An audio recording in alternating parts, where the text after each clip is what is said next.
mendunia itu bisa juga dari Papua. Tidak harus kita pergi di dunia yang maju, tapi dari Papua pun kita bisa. Jadi hargailah karya cipta yang Anda hasilkan. Dan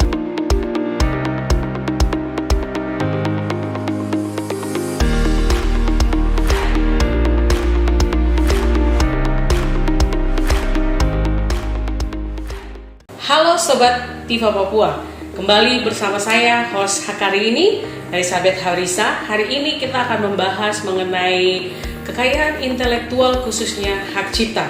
Di era globalisasi saat ini itu cukup mendukung bagi musisi-musisi baik lokal untuk mengembangkan musikalitas mereka, baik itu melalui platform-platform digital yang ada. Salah satunya ada YouTube, ada Joox, ada Anchor, ada yang terbaru itu adalah Noise, di mana hasil karya cipta mereka bisa upload di dalam media digital ini, sehingga hasil karya mereka itu bisa didengarkan oleh semua orang yang ada di dunia ini.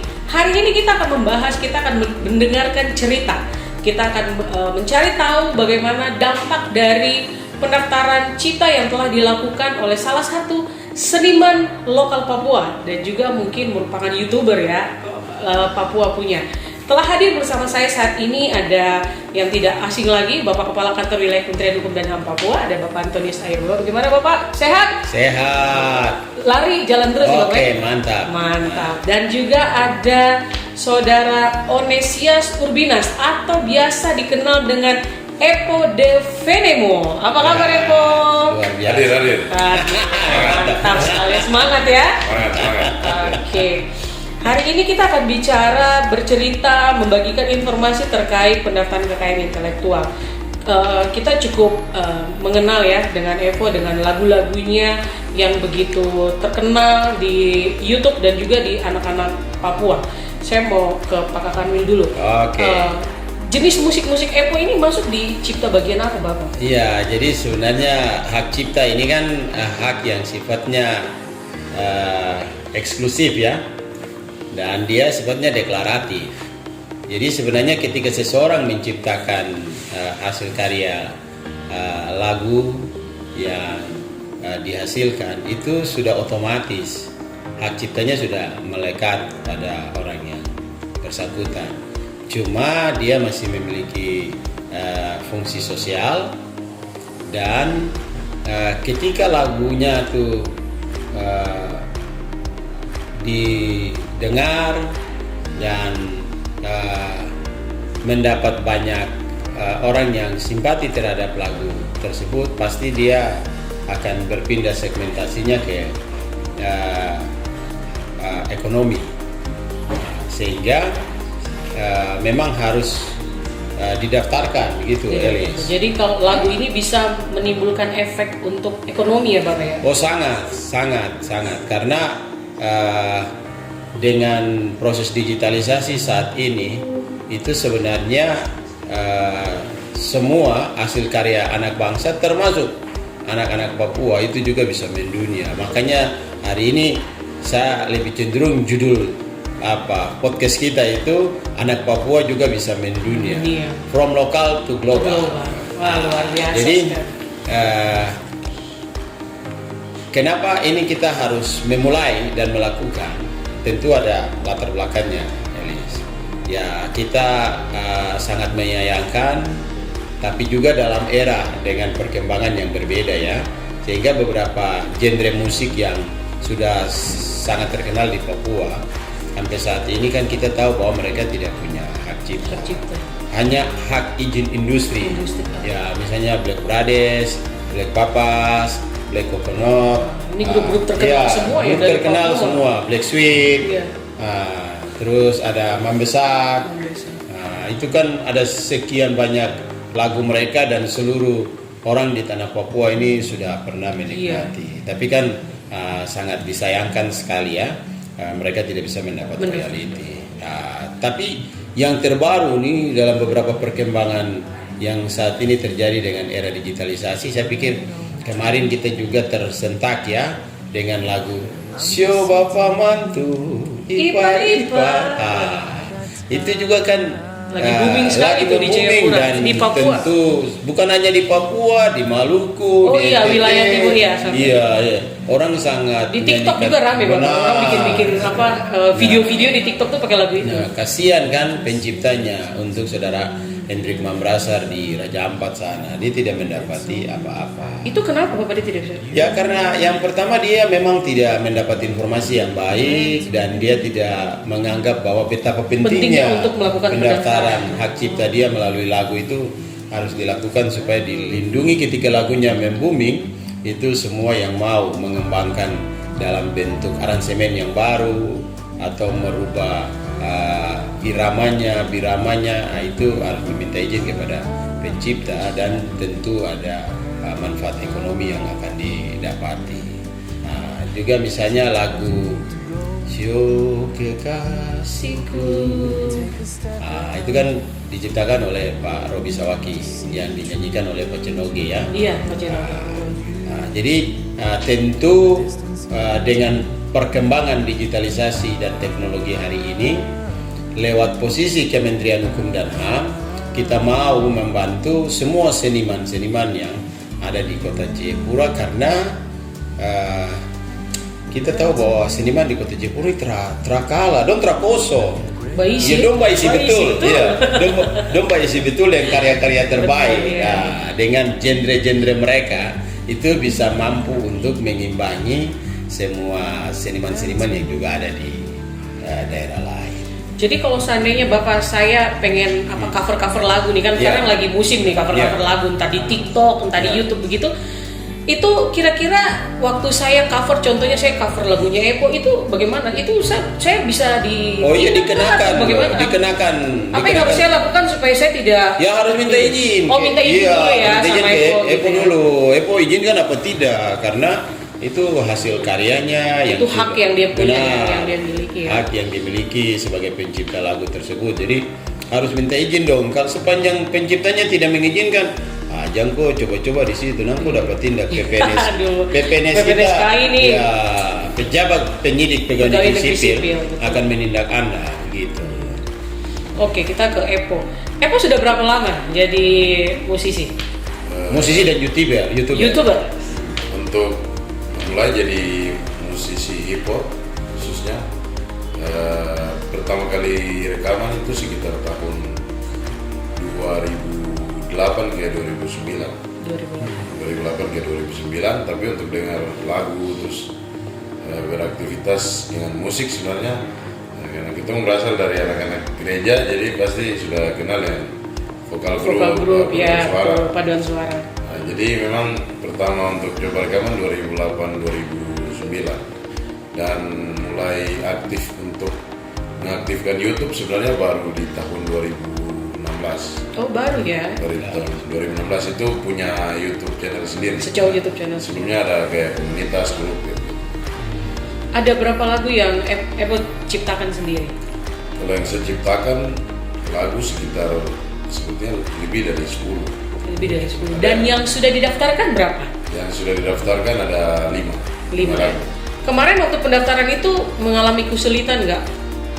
Sebenarnya tidak. Jadi kita saja yang kurang mencari informasi sebenarnya, dan juga sebelum-sebelumnya juga kurang sosialisasi juga Kurang dari pihak terkait. Jadi akhirnya pas saya coba cari tahu sendiri, ya sebenarnya mendaftar haki di Kemenkumham itu simpel, tapi bagaimana kita yang aware, peduli atau mau bergerak atau tidak. Iya, Dan akhirnya dari diri sendiri dari ya, diri memulai sendiri. dari diri sendiri. Dan juga membaca pasar dan media saat ini. Karena dulu mungkin untuk mengorbit sebuah lagu untuk jadi hits tuh agak susah karena platform media agak sedikit. Iya. Tapi saat ini TikTok dan lain-lain Platform mereka digital muncul sudah begitu banyak sangat ya. banyak ya. Dan itu sebenarnya membantu untuk musikalitas lokal itu bisa lebih berkreativitas ya. Lebih berkreativitas, lebih banyak ide, dan juga nilai insight royaltinya juga banyak sebenarnya. Betul. Tapi apakah si musisi ini mendaftar atau tidak? Sebenarnya bukan hanya musisi lain juga, kita juga belajar juga untuk teman-teman dan beberapa rekan-rekan musisi yang ada dekat kita nih. Kita sering bikin lingkaran yang bicara tentang ini nih, bagaimana industri di Papua terbentuk tapi administrasinya dipahami dulu. Akhirnya kita Dan hak-haknya juga dimiliki ya, Betul, melalui hak-hak. pendaftaran cipta gini ya. betul. Karena mulai banyak platform media yang ada lagu-lagu yang 5 tahun yang lalu, 10 tahun yang lalu, 15 tahun yang lalu, bahkan 20 tahun yang lalu tuh mulai kembali terangkat. Iya, mulai banyak yang TikTok recycle. effect. Iya, Ya. benar-benar betul. TikTok effect, dan itu sayang sekali banyak musisi-musisi legend entah di Papua atau di seluruh Indonesia banyak sekali yang belum mendaftar kekayaan Jadi intelektual. akhirnya mereka tidak bisa menikmati ya dari hasil karya mereka itu. Dan orang yang menggunakan juga sekarang pintar-pintar juga. Oh, kok belum punya hak ini. Oh, strike saya bagaimana? Tidak bisa. Tidak bisa. Aplikasi juga tidak daftarkan, digital license tidak daftarkan. Jadi dimanfaatkan karena banyak contoh kasus juga ada beberapa musisi yang bermasalah dengan negara lain di luar Indonesia dan akhirnya tidak punya kekuatan administrasi yang cukup untuk melawan. Compare balik ya. Tapi lewat Haki, lewat Kemenkumham kita punya landasan hukum yang kuat. Jadi sekarang musisi lokal siapapun itu di Papua atau di seluruh Indonesia kita bisa jalan buka dada lah istilahnya. Karena kita punya landasan hukum yang jelas secara warga negara Indonesia dan musisi yang ada di negara Indonesia.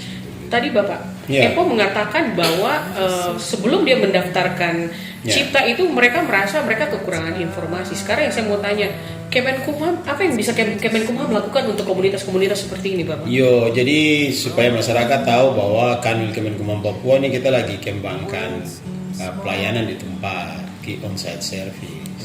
Jadi saya selaku Kakanwil juga mengajak masyarakat, mau di tempat para pinang kah, atau makan Di kafe-kafe yang lagi hits di atau Jayapura makan ini ya. pinang kah, kafe-kafe atau di tempat-tempat rekreasi. Pokoknya kontak saja. Nanti tim kami bisa datang untuk bincang-bincang sekaligus menuntun pengisian formulir yang ada. Bapak itu gratis kah? Bayar Bapak? Untuk Pendaftaran cipta ya? oh, kalau pendaftaran cipta sekarang itu kan dia punya harga PNBP itu 400.000. Tapi kalau ada rekomendasi dari Dinas Perindustrian, Perdagangan, Koperasi dan UMKM, baik provinsi maupun kota, hanya bayar 200.000. Diskon 50%. Diskon 50%. Lumayan juga itu. Nah, diskon 50%. Dan tentu kita juga mendorong kerjasama dengan pemerintah daerah. Itu yang kemarin dilakukan oleh Pemda Kota, sehingga seniman bisa terima gratis, dan provinsi juga ada membantu, sehingga khusus orang Papua yang juga punya hasil karya lagu-lagu terbaik, mari kemari sudah kita bantu proses, karena siapa yang tahu suatu saat dia punya lagu bisa main dunia. Begitu. Berapa lagu yang Epo sudah daftarkan ke Kemenkumham? Ada sekitar 5 single yang 5 single sudah ya. didaftarkan dan rencananya harus semua. Harus semua, dan juga bukan hanya kita di manajemen dan label Faralur saja, tapi saya sering ajak teman-teman juga, karena sebenarnya membuat sebuah karya lagu di saat media lagi banyak, Lagi bagus-bagusnya sekarang ini ya. Di sisi lain adalah kita menciptakan bom waktu kalau itu buat administrasi terlengkap. Iya benar. Benar. Jadi ketika hits baru kita mulai baku cakar, itu saja mungkin kita suka hilang Sudah berapa terlambat, rupiah, momennya sebenarnya. beberapa sudah lewat. Jadi begini, industri musik ini kan dia sudah berpindah ya. Dia sudah pindah ke arah industrialisasi. Jadi sekarang tidak hanya industri sepak bola yang terkenal di Papua. Iya betul. Musik juga Musik. sudah sangat memiliki industrialisasi yang memiliki potensi yang sangat besar. Untuk itu kita mau mendorong dan menggali semua potensi-potensi yang ada di anak-anak Papua, supaya memang kita jadikan bahwa Papua harus mendunia. Kan tidak cukup untuk kita selama ini melihat hanya anak-anak Papua menonton jenis beberapa musik-musik yang terkenal di Pasifik, ya kan? Tapi peluang ini harus digunakan, Elis, karena ada hari ini ada banyak anak-anak Papua itu kuliah di Amerika, Ya banyak yang di dapat Jerman, fasilitas di luar di negeri. Inggris, iya. Ya, dorang kan akan merindukan Kampung halaman. halamannya. Jadi kalau dengan jenis musik Epo dengan teman-teman, terus ada ambil view yang menjadi kerinduan mereka terhadap kampung. Iya, betul. Woi, itu siapa bilang Begitu tidak hati cepat. meleleh langsung gitu. Iya. Langsung homesick pengen pulang. Pasti cepat, apalagi dengan apa gambar-gambar yang sangat indah dan sebagainya. Ini Papua sudah terlalu kaya dan indah, jadi sangat dimungkinkan untuk bisa kita dapat peluang ekonomi untuk mendunia. Jadi mereka ini pasar promosi juga teman-teman yang kuliah di luar nih. Iya, Ya. bantu ya. Iya, promosi gratis malah karena orang ingin melihat lokalitas dan mendengarkan lokalitas, yaitu lagu-lagu daerah, lagu-lagu musisi yang ada di Papua. Untuk dong pakai ingat-ingat. Iya, apalagi sekarang ini ya era digital ini memang luar biasa. Luar biasa. Cukup membantu dan memfasilitasi semua musisi yang ada di Kota Jayapura ya. Sekarang apakah Epo sudah menikmati dari lagu-lagu yang Epo bikin terus upload di YouTube itu sudah menikmati hasilnya atau belum? Puji Tuhan sudah. Sudah ya. Hanya memang yang menjadi keresahan dan juga ketakutan adalah kita hanya mendaftarkan lisensi digital saja sebelumnya dan tidak mempunyai hak kekayaan intelektual sertifikat.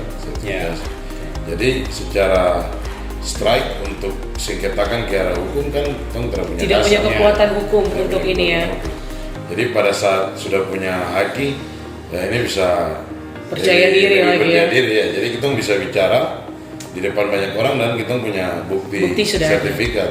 Jadi kalau di Papua ini bicara-bicara tanpa contoh kadang-kadang. Iya betul, harus ada bukti dulu baru orang harus ada percaya. bukti, oh iya betul. Betul. Ini ada goals-goals yang bisa menolong orang lain seperti itu. Setelah Epo sudah berapa tahun ini menjadi YouTuber? Kalau dari 2016 sampai sekarang berarti sekitaran 8 tahun lebih. 8 tahun ya. Dari lagu-lagu yang sudah diupload di YouTube sudah pernah merasakan royaltinya belum? Kalau untuk lagu-lagu di YouTube royalti sudah Dari lagu yang sudah didaftarkan? dari lagu yang sudah didaftarkan. Dan juga yang Belum ya. didaftar. Iya. Tapi rata-rata ya kalau tidak salah ada lagu yang berapa itu yang viewersnya tinggi sekali ya. Itu lagu apa tuh yang tinggi sekali viewersnya? Ada beberapa lagu yang sama kerjasama dengan salah satu institusi Polres Jayapura Kota. Itu diciptakan untuk edukasi soal corona. Waktu iya. pandemi kemarin Untuk ya. pandemi kemarin. Betul. Terus Itu followersnya sekitar berapa itu? sekarang views sudah 700 ribuan. Wah, sudah banyak sekali ya. Terus yang salah satu single dari album Natal 2019. 2019. 600 ribuan views. Tapi justru adik-adik yang saya produksi mereka yang sudah 12 juta penonton. Lebih banyak ya. 5 juta gitu. Nah itu mereka sudah lagu-lagunya sudah didaftarkan belum itu? Sudah didaftarkan. Sebagian besar sudah Sebagian besar didaftarkan. sudah didaftarkan dan kemarin juga atas bantuan dari pemerintah kota lewat Dinas Pariwisata dan Ekonomi Kreatif lagu-lagu itu sudah diamankan langsung Iya. punya sertifikat. Jadi memang terasa betul ya manfaat dari pendaftaran Cipta ini ya. Sangat.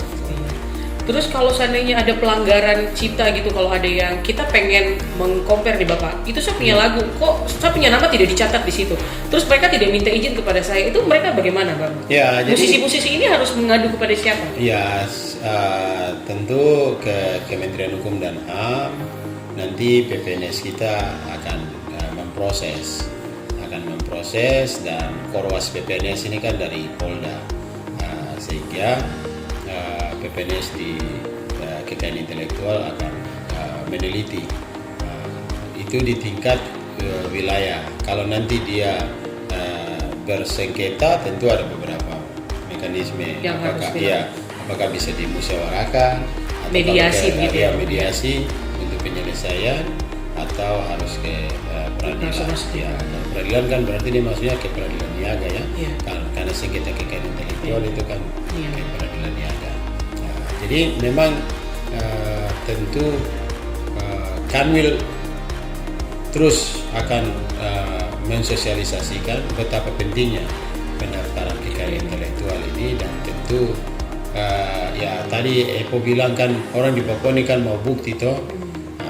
Jadi sedikit demi sedikit bukti yang ada ini kita harus tunjukkan dan kita sampaikan kepada masyarakat bahwa kamu semua sudah hebat, tapi kamu lebih hebat lagi kalau kamu punya hak kekayaan intelektual lewat ciptaan kalian itu harus didaftar di Kementerian Hukum dan HAM. Inilah bukti negara hadir ya. Benar. Untuk memberikan perlindungan hukum ya. bagi masyarakat, terutama bagi para musisi lokal ya, baik di lokal maupun nasional dan lain Ya, sebagainya. tapi Elis ini kan Bapak Presiden kan baru tanda tangan PP 56 Iya. tahun 2021 tentang pembayaran royalti bagi pencipta lagu, dan ini harus dimanfaatkan, momen ini harus dimanfaatkan. Untuk itu kenapa Kanwil harus gencar mendorong keterlibatan pemerintah daerah dan juga pihak-pihak tertentu membantu para seniman. Saya pikir orang Papua itu diidentik juga dengan musik. Musik ya. Ya, dah. Semua Iya. ada musik, mau Iya. orang meninggal, orang lahir, Betul. orang kawin, semua Benar. pakai musik. Iya. Jadi itu bentuk dari Ekspresi ya, ekspresi budaya kita Iya. yang juga harus dilindungi, dan tentu kita akan bekerja dengan semua pihak untuk meyakinkan semua pihak dengan menghadirkan LMK ini. LMK itu apa, Pak? Lembaga Manajemen Kolektif. Dia itu lembaga itu untuk apa? Jadi lembaga ini dia kan dibentuk berdasarkan peraturan pemerintah, penjabaran dari Undang-Undang Hak Cipta, supaya kepada para seniman ini dilindungi dan mereka akan mendapati manfaat. Jadi kalau ada 200 lagu yang sudah terdaftar memiliki hak cipta di Kementerian Hukum dan HAM, 50 orang bisa membentuk LMK dengan lagu-lagu itu. Kalau didukung oleh pemerintah daerah membentuk regulasi, maka kita akan jumpai di setiap hotel orang akan memutar lagu-lagu yang sudah terdaftar, di kafe-kafe yang memutar dan yang nyanyi, tempat-tempat umum ya. di Rumah karaoke sakit, juga di bisa karaoke, masuk ya. di sana, Di rumah makan. sakit, di bandara. Iya, di bandara. Dan itu semua ada nilai yang harus disetor ke LMK. LMK. Ya, jadi nanti LMK yang nanti menghitung dalam 1 tahun berapa besar royalti yang masuk, baru dibagi kepada musisi-musisi yang yang ada di dalam. yang ada di dalam yang sudah terdaftar. Di Papua sudah ada LMK belum, Pak? Belum, ini yang kita punya target ini harus ada pembentukan LMK. LMK, ya. Ya. Baik, semoga di Papua segera ada LMK ya. Ya. Karena dengan adanya LMK ini kita melihat bahwa para musisi kita tuh cukup akan terbantu ya, Ya. dengan membantu secara ekonomi. Hak Betul. ekonominya itu terjawab melalui Benar. lembaga manajemen Sangat. kolektif ini ya. Baik, Sobat Tifa Papua, itulah makanya kenapa pentingnya untuk mendaftarkan kekayaan intelektual secara khusus lagu ya.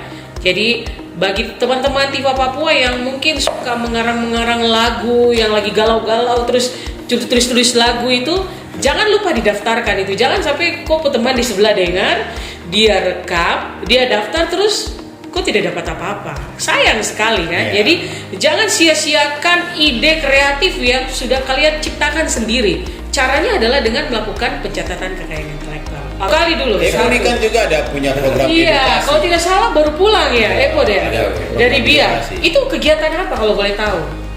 Sebenarnya ini tidak terlalu kulitnya tidak terlalu kelihatannya seperti musik. Jadi namanya Holy Camp, Holy itu Camp. holiday and camping. Oh, Jadi kita camping. saya kira Holy Wings. Oh, bukan. Holy- Saudaranya Wings bukan ya? Holy Camp. Jadi sebenarnya bungkusannya camping, packagingnya di luar camping, tapi di dalamnya tuh kita ada punya workshop. Jadi kita turun ke kampung-kampung, kita workshop tentang produksi musik. Terus salah satunya yang kita bawa juga karena kita sudah teredukasi lewat Kemenkumham Iya. Papua, kita bawakan materi soal hak cipta Hak juga. cipta, ya. Dan juga ada teman-teman dari Circle Kopi dan juga visual grafis. Jadi sebenarnya untuk meningkatkan ekonomi kreatif di kampung-kampung ini. Oh, jadi kalian kayak apa sarana edukasi ya Edukasi. buat masyarakat lokal yang ada di daerah-daerah. Jadi wisata dan campingnya nih hanya kulitnya saja. Kulitnya saja. Jadi Tapi di belakang inti di layar dalamnya itu adalah edukasi yang mau kalian bagi kepada masyarakat ya. Wah, bagus sekali. Itu ide dari siapa kalau boleh Itu tahu? sebenarnya keresahannya saya dari lama. Yang awalnya sebenarnya hip hop Polycamp lebih ke edukasi Musik. hip hop saja ya. Hanya Cuman saya jenis pikir musik ya. Ada bantuan dari teman-teman komunitas lain dari kopi, dari visual grafis. Jadi saya pikir kalau sekali jalan jauh-jauh daripada hanya satu. Hanya satu. Saya tingkatkan produksi musik juga, akhirnya musik secara universal kita bisa Bahas semua ya, membagi ilmu dengan teman-teman yang ada di daerah Jadi yang mereka lain ya. produksi musik, Tapi hak ciptanya mereka aman gitu. Ini bagaimana kita kasih informasi langsung akses, kalau di daerah kalian bisa daftar di sini. Di mana gitu ya? Langsung kita sentuh kepala kampung juga. Oh, langsung Bapak ketemu. ini pendanaan, cobalah bantu musisi karena Wah, luar biasa. maksudnya kayak ke Biak di kampung yang kemarin sempat viral di TikTok, ada negeri dongeng. Ah ya, itu betul-betul ada itu kampung itu. Itu berpotensi untuk menjadi salah satu tempat Pariwisata. pariwisata sekaligus untuk film layar lebar. Wah. Jadi kalau kita nonton film Sekali. Avatar dan Iya, Jumanji, iya. nah, itu kan green screen, tapi kalau di Biak itu Ini real Iya, nyata ya. itu nyata. Memang seperti itu, seperti yang di TikTok yang kita lihat itu ya. Saya namakan itu, kalau orang bilang negeri dongeng, saya bilang the Giant of Aquascape. Jadi itu Giant of Aquascape. Aquascape, jadi Aquascape kecil yang biasa kita lihat di akuarium tuh. Tapi kalau di Padua, di Biak Selatan, distrik Jatidori, itu kalau air lagi naik bisa setinggi pohon. Jadi pohon-pohonnya itu sebenarnya ada Terendam. dalam air ya. Wah. Jadi double wisata. Jadi harus ke sana. Dalam, kalau air naik orang bisa pakai perahu lihat di bawah seperti aquascape raksasa. Jadi yang di TikTok yang mereka jalan itu tuh pada saat air lagi surut. Air lagi surut ya. Wah. Saya penasaran itu dengan saya sudah berapa kali lihat di TikTok kan, itu memang ada di Biak ya, wisata baru yang ada di Biak. Saya baru tahu kalau ternyata itu Nyata. air ya, surut baru kelihatan pohon-pohonnya. Jadi kalau pas air naik dia terendam, jadi kayak pulau di dalam ini ya. Daratan di dalam air. Iya. Jadi itu kampung tua juga sebenarnya untuk masyarakat kampung Padua di Biak Selatan distrik Jatidori. Jadi ternyata di kali itu juga ada dia punya lagu itu sendiri. Ada yang Ya, ada ekspresi budaya tradisional di situ. Kali Barupi namanya. maaf Jadi- tadi namanya apa? Kali Barupi. Kali Barupi. Itu ada 4 mata air kali di situ. Jadi semakin tinggi kita naik itu ada 4 mata air. Jadi yang orang bilang di Biak Timur ada Telaga Samaris, Telaga Biru. Iya, Di Telaga Biak Biru. itu ada ribuan Telaga Biru. Telaga Biru. sebenarnya. Kita eksplor dan kita dapat. Termasuk di negeri dongeng itu finishnya di Telaga Biru. Ada di dalam. Oh, jadi dia sebenarnya dapat negeri Luar dongeng ini biasa, dulu, baru luar putar ke biasa. sana dia dapat Telaga Naik Biru. sampai puncaknya itu ada Telaga Biru di dalam. Jadi itu telaga-telaga kalau menurut saya telaga-telaga yang terbentuk karena vulkanik gempa tahun Yang iya waktu itu. 98 gitu, sama. Memandang Iya, selama ini jenis kan musik orang ini cuma tahu orang bagaimana, Papua itu gitu. kan reggae dan Iya, reggae betul, toh. betul. Jadi waktu kalian masuk bagaimana nih hip hop? Jadi tantangan itu tuh sebenarnya dari senior yang sudah lapor itu semuanya ada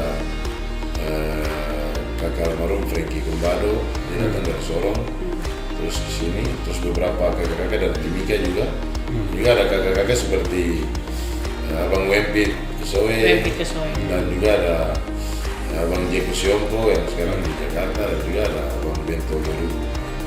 Itu mereka tuh pelaku-pelaku hip hop. Hip hop. Menurut saya hip hop ya Iya. awal sekali. Bahkan dulu kalau nge-rap di dalam lagu, Abreso juga sudah lakukan itu. Ya. Pola-pola rapping itu ada di Black Brothers juga. Di Black Brothers. Cuma memang yang murni menyatakan diri sebagai musisi hip hop itu baru di tahun 2000-an ya. Tantangan itu tidak usah jauh-jauh keluar. Kita dalam rumah saja orang tua, karena apalagi orang-orang tua di Papua ini kan basicnya yang tadi saya bilang dari gereja, Iya. jadi lagu yang memang Mengalir, lagu mengalir. Ya, Yang lagu mengalir, maksudnya ya. tenang gitu ya. Harmonisasinya, Iya. Sonisasinya jelas. Pas rekaman-rekaman dan cari pojokan-pojokan rumah, itu bisa tiba-tiba batu masuk dari kami nyanyi lagu Kan apa? bicara apa ya nyanyi? Lagu bicara-bicara. Lagu bicara-bicara. Apalagi kita perlu karena otodidak, jadi kita perlu buang banyak waktu. Jadi laptop yang orang tua orang beli untuk pakai kuliah. Itu dalam tuh software recording semua yang ada dalam gitu. Akhirnya lumayan punya tantangan untuk masyarakat luas juga ketika tong buat gigs event di pinggir jalan, orang masih bertanya-tanya. Belum tahu ya, belum. Tapi sekarang gimana Epo? Sekarang. Tapi sekarang puji Tuhan saya sempat juara nasional di Jakarta. Wah, Event keren. apa itu? Itu event Beef Rap Battle. Beef Rap Battle. Itu bisa dibilang event kompetisi rap terbesar di Asia Tenggara. Wah, keren. Ya, Jadi yang juara 1 anak Jayapura ada teman saya Brian MC. Terus juara 3-nya saya juga dari Jayapura juga. Jadi sekarang ini hip hop sudah cukup diterima ya soalnya. Karena semakin banyak saya lihat justru anak-anak muda zaman sekarang lebih senang ya dengan kan hip hop. kemarin PON kan hip hop juga tuh, ada lagu hip hop juga kan? Di closing PON itu dinominasi oleh musisi hip hop. Hip hop ya, iya dari ini acara pembukaan itu ya sampai terakhir. Jadi memang kalau kita lihat dari segi genre musik mungkin segmented buat orang dengarkan. Cuman kalau secara lapangan kerja baru, ekonomi kreatifnya, ini sasarannya kita nih generasi bertumbuh. Iya, yang lagi sekarang ini ya. Kita yang musisi hip hop sama hip hop juga sebenarnya ada bentrokan juga. Bentrokannya dalam artian kita sortir jenis-jenis lagu yang seperti maki-maki, terus lagu-lagu kata-kata yang tidak baik ya. Itu kita berusaha untuk meminimalisir karena sebenarnya kalau kita bicara tentang budaya kan, budaya Papua dan Maluku juga NTT di bagian Indonesia Timur ini, kita bisa adopsi budaya luar seperti hip hop, tapi kita bisa mainkan dengan kita punya budaya timurnya ya, ketimurannya. Tatanan yang kita harus jaga juga dalam menulis lirik dan membuat visual. Tulis lagu hip hop itu gampang atau susah sih? Sebenarnya kalau itu yang kemarin saya baru selesai workshop di Biak juga. Jadi itu sampai ada beberapa orang-orang dari pemerintahan kabupaten duduk dan dong kaget. Karena saya jabarkan itu dari materi pelajaran bahasa Indonesia kelas 5 SD. Kelas 5 SD. Kita bicara tentang majas. Kita bicara tentang homofon dan homograf. Itu ada dalam lirik rap, sajak dan lain-lain puisi. Jadi dia tidak terlepas dari ilmu pengetahuan di sekolah. Keren. Jadi membuat puisi, pantun dan sajak itu ada aturan mainnya juga, majas metafora, hiperbola. Tidak segampang yang kita pikir. Dan orang kira kita cuma bicara menyanyi bicara begitu. Ternyata untuk menyusun sebuah kalimat lagu pun itu ada rumusnya kan. Sampai itu bapak-bapak yang duduk tuh kaget. Ada bisa kopi-kopi materi kan. Sebenarnya ini materi baru jadi 2 jam Tapi bagus juga ya. Supaya mereka berbangga hati juga. Lagu tuh susah. Iya benar. Tidak segampang yang orang kira ya. Betul. Karena kalau galau juga itu butuh tenaga. Iya benar ya. Piring nasi 5 piring bisa habis. Kopi bergelas bisa habis. Tisu juga habis. Jadi semua itu mahal dan susah, makanya perlu diamankan hak intelektual. Betul, benar sekali. Oke, baik. Terakhir Repo, ada yang mau disampaikan pesan-pesan buat teman-teman sobat Tiva Papua? Paling kita lebih dekatkan diri dengan aturan administrasi, dan sekarang saat ini kita terbantu sekali dengan movement yang digerakkan oleh Kementerian Hukum dan HAM dari wilayah Papua, karena sebelum-sebelumnya kita jarang lihat turun sampai di pinggir jalan menyapa komunitas, dan hari ini tanpa disuruh, tanpa ini kita jadinya aware. Bagi yang sudah merasakan punya sertifikat, saya cuma izin, saya mau bawa materi ini sedikit, jadi kita sebarkan itu ke teman-teman yang lain. Dan 400.000 masyarakat Thailand pasti, tapi 400.000 yang kamu daftar ini, dia bisa 400 kali lipat dia penghasilan dari situ. Jadi sebaiknya kita menjaga fondasi itu baik-baik sebelum terjadi, sebelum viral dan sebelum hits. Kita kewalahan untuk mendapatkan hak kekayaan intelektual, hak ciptanya kita sendiri. Ini hal yang sangat penting untuk jadi sebuah warisan bukan hanya orang, tapi nanti generasi yang berikutnya mereka bisa nikmati. Betul. Baik. Terakhir, Pak Kakamil ada yang mau disampaikan? Jadi hari ini kita sudah mengetahui bahwa dengan kita punya hasil ciptaan kita, itu kita bisa mendunia. Yang kedua, bahwa mendunia itu bisa juga dari Papua. Tidak harus kita pergi di dunia yang maju, tapi dari Papua pun kita bisa mendunia. Jadi hargailah karya cipta yang Anda hasilkan, dan negara juga akan menghargai Anda dengan cara mendaftarkan supaya ada perlindungan hukum yang dimiliki, dan tentu dari hak eksklusif Anda yang bersifat deklaratif ini dia akan berpindah juga menjadi hak ekonomi. Sukses untuk semua seniman di Papua. Kami Kementerian Hukum dan HAM menjadi wujud dari kehadiran negara akan terus bekerja sama dengan semua pihak, termasuk pemerintah daerah, kelompok-kelompok pemerhati seniman, dan juga untuk kelompok seniman semua untuk bergerak maju bersama-sama. Nantikan di tanah Papua bahwa LMK harus hadir, lembaga manajemen kolektif akan hadir supaya kami semua menikmati Demikianlah Sobat Tifa Papua, bincang-bincang kita kali ini terkait dengan terkait dengan kekayaan intelektual, khususnya cipta, bahwa anak Papua bisa mendunia, from lokal to global. Itu sebabnya kami terus mendorong, kami terus mengajak teman-teman Sobat Tifa Papua untuk segera lakukan pendaftaran cipta Anda. Jangan tunda, inilah saatnya. Mari datang, daftarkan hak dan mendapatkan hak-hak kalian. Sekali lagi, kalau kalian rasa video ini, dialog ini bermanfaat bagi kalian dan juga teman-teman kalian ini, silakan share video ini sebanyak-banyaknya, sebarluaskan informasi ini sehingga teman-teman Tifa Papua lain boleh mendapatkan informasi terkait dengan pendaftaran hak kekayaan intelektual. Saya Elizabeth Haurisa, sampai di sini bincang-bincang kita kali ini. Kita akan jumpa di podcast Tifa Papua lainnya. Kumham Papua, pasti Tifa.